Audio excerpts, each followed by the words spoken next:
Vivek Ramaswamy is on with us. You know, you could have told me, given me a better clue.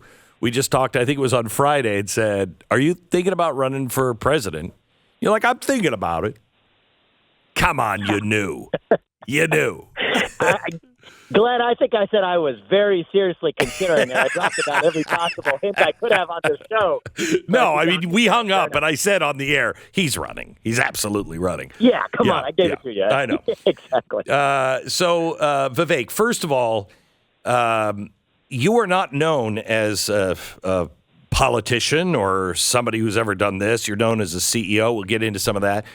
What is it that your platform, look, I mean, like with Russia, what would you do as president with what we're going through now in Ukraine?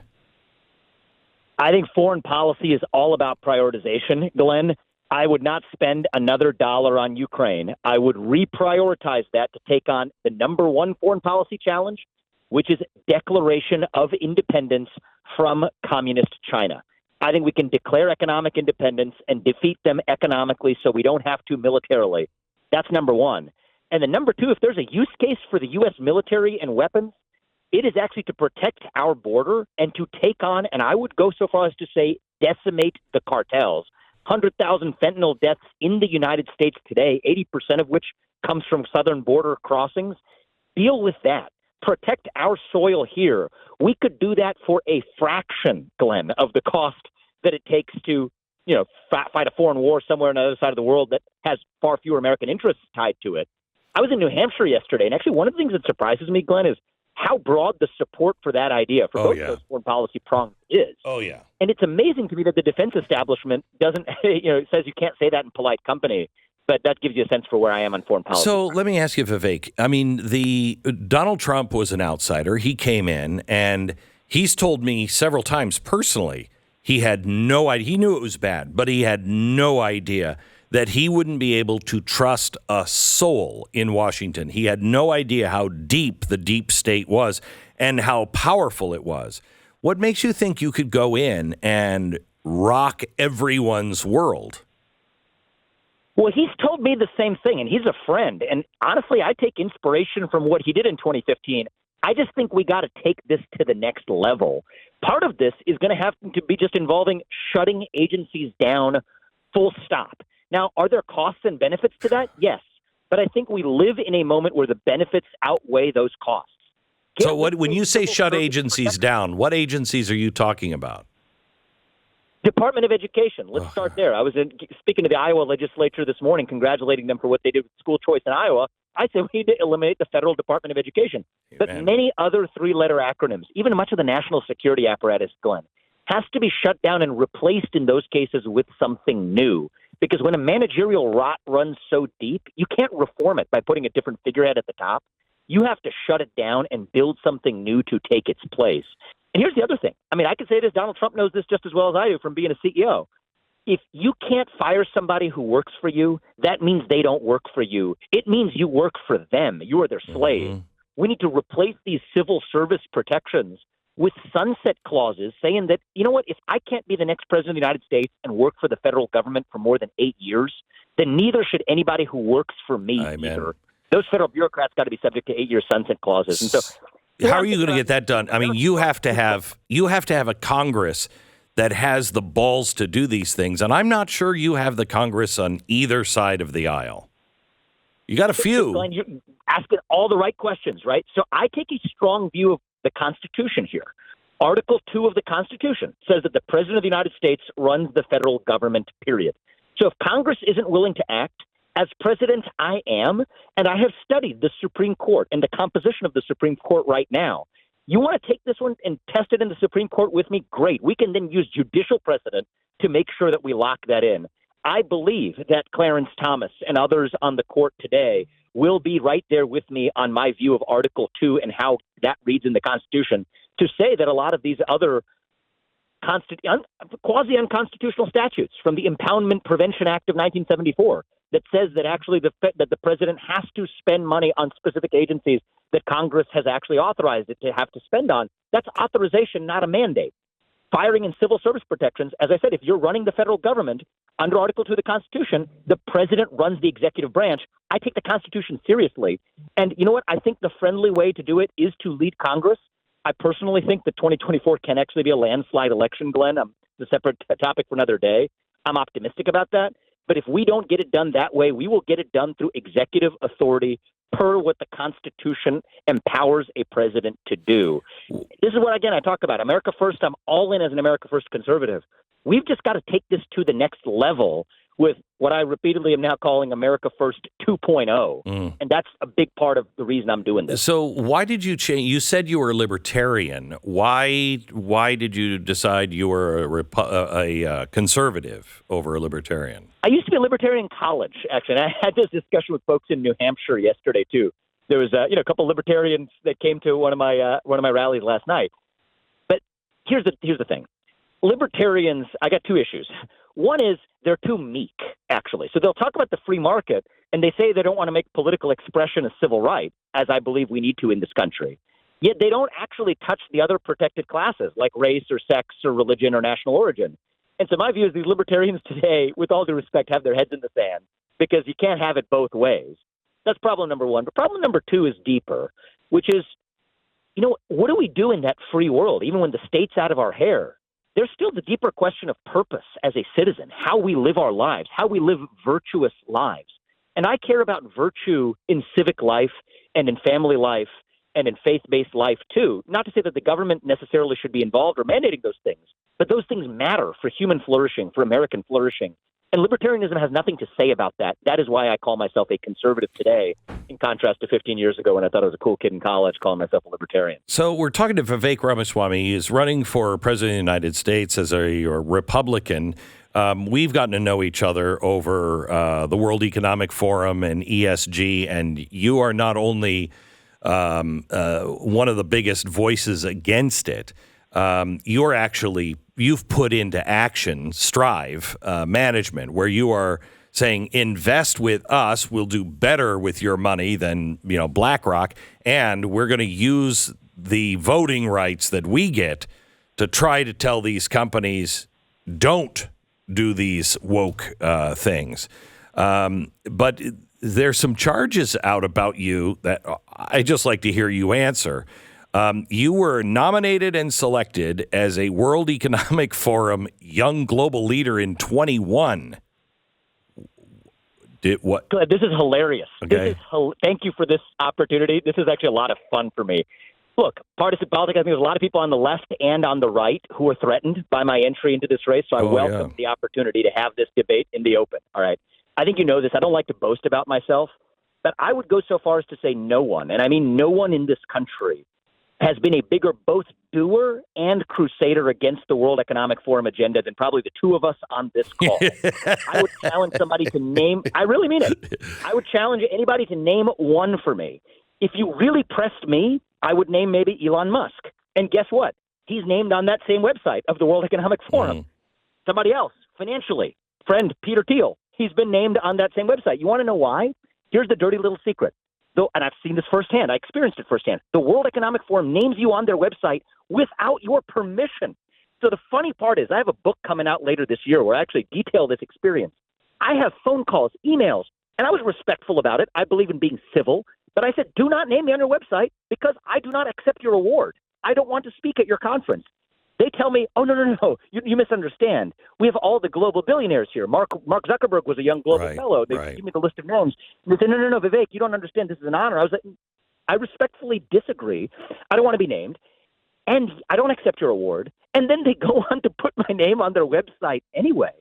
Now, they've asked me to speak there and that kind of thing. I declined.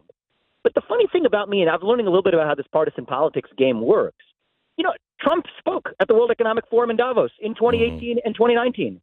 Do I hold that against him? No. You want to know why? Because everyone who's as financially successful as me or Donald Trump or Elon Musk or whoever else gets invited to speak. In my case, I said no, because this has been my focus area. It would not have made sense for me to do it.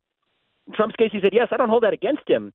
But I think it just reveals, one of the things that's been eye-opening to me about the online version of the conservative movement is the rise of these clickbait conservatives that it's sort of sad, want to mislead their own followers to advance what agenda I don't know. But at the end of the day, I also don't want to complain about it. We're in the big leagues with presidential politics.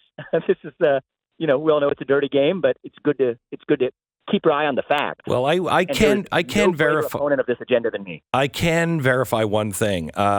The World Economic Forum has me on a list too, and they won't take me off that list either. So it's just not the same kind of list. They just do it. I know. Yeah.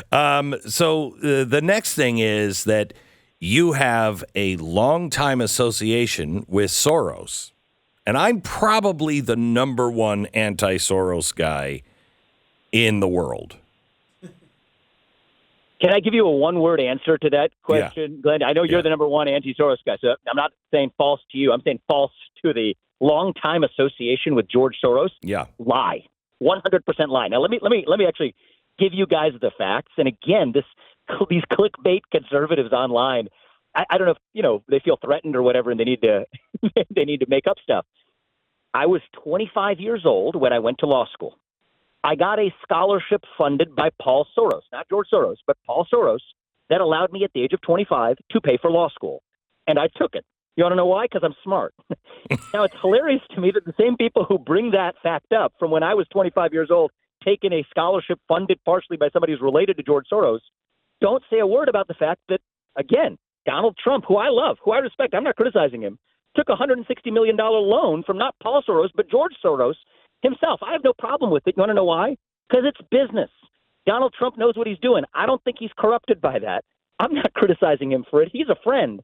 But I think it's funny, and I think it's revealing that these same people will talk about a 25-year-old kid taking a scholarship to help him pay for law school from a relative of George Soros, make a big deal out of that, without saying a peep about Donald Trump taking a $160 million loan for George Soros. And I say that as a friend and somebody who respects Donald Trump, because I don't think that disqualifies him or taints him in any way, because he's a man of integrity and he's doing business the way he knows how. But, I think that when you're in positions like I've been or Donald Trump's been, you get that. I think if you're, sitting online all day on Twitter, it can be a very different story. All right, I've got one more question on in this line here, and that is, you're a biotech guy and in bed with big pharmaceuticals and a big proponent of mRNA shots, and you've never critiqued Pfizer. So let me say a couple things. First of those things is true. I'm a biotech guy. I am proud of my success in biotech. Then 5 of the medicines I worked on, personally oversaw in the company that I founded, are FDA-approved products today. That is now a multi-billion-dollar company, a $7 billion company that I led as CEO. One of those drugs is a drug for prostate cancer. Another for women's health conditions, from endometriosis to uterine fibroids to psoriasis, to one that's particularly touching for me. It's an approved therapy for kids who were born with a genetic disease that caused them to die by the age of 2 at 100% fatality rate by the age of 2 or 3. Wow. Now a majority of them have an opportunity to live lives of potentially a normal duration. I'm proud of those things, Glenn. I will not apologize for it. That is part of what makes America great, and is part of what makes innovation great, is it empowers human beings to live better lives. That is not an association with anything other than human innovation and a commitment to actually making people prosper by addressing diseases and treating them. Now, the idea that I am a proponent of some sort of vaccination agenda, no, I'm on the record right now. I oppose vaccine mandates. I think that there has been a lot of rampant government lying and mistrust, appropriately so to the American public, because of how badly they handled this issue. But I think we can't go to a place where we say that now we don't want people working on innovative medicines to treat diseases, from prostate cancer to psoriasis to genetic conditions in children. No, I think that we ought to stand up for the innovation that makes us who we are, and I'm proud of what I accomplished. All right, talking to Vivek Ramaswamy. Back with him in just a second. Let me go back to your platform. A good friend of ours, David Harsanyi, has a pushback a bit on one of your platform policies. Like to hear your response. Yeah, some, I think, respectful questioning about one of your policy proposals, Vivek, about making political ideas protected right. I think there's a lot of appeal to conservatives who continually get fired from their jobs over what they believe. He says, though, we could have some negative side effects. He says your idea would potentially make it illegal for not only for Disney to fire a social conservative, but for a Jewish restaurant to sever its relationship with a neo-Nazi. Or a hedge fund would be compelled to keep a Trotskyite who believes profits are evil on the payroll. Or Walmart having to wait for the worker who spends his days trying to put big box chains out of business to leave on his own volition. How do you walk this line? Because obviously there is a lot of really negative consequences coming from this, but if we make this a civil right, does it go too far? Great question. These are the kinds of things we actually should be talking about. So it's a great question. Thank you. So here's what I would say. I would give Congress a choice.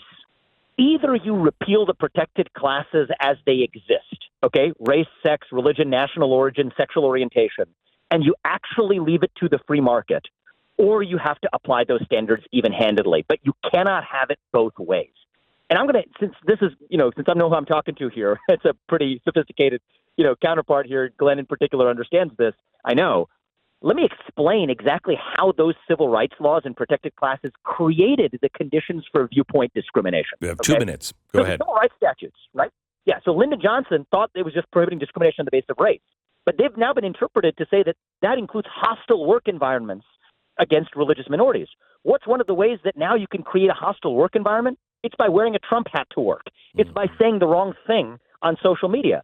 So ironically, the law created the conditions for viewpoint-based discrimination while leaving political viewpoints unprotected.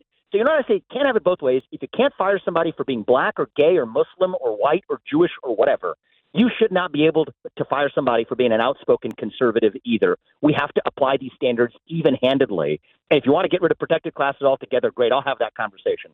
But no Republican or anybody else is willing to. And so in the meantime, I think we need to bring civil rights into the 21st century to protect political expression as a civil right. All right. Vivek, I love the fact that you're running. I support anybody who is standing up for the Constitution, standing up for the right of people, standing up against the endless wars and the lies. And you are just able to run for president, are you not? Didn't you just have a birthday? Are you, 36, 37, 2 years ago? 37. Yeah, you're 37. Yeah. That would be a shocking change from what we have had traditionally since really Clinton. And I think he was in his 40s. I only want people above 100 years old to run for president. Really? Yes, really? I think we should go the other direction. Okay. I'm sorry, Vivek. All right, okay. Vivek Ramaswamy, we'll talk to you again. Thank you so much. You can find out more at Vivek, Vivek, 2024.com. Vivek2024.com. Vivek 2024.com.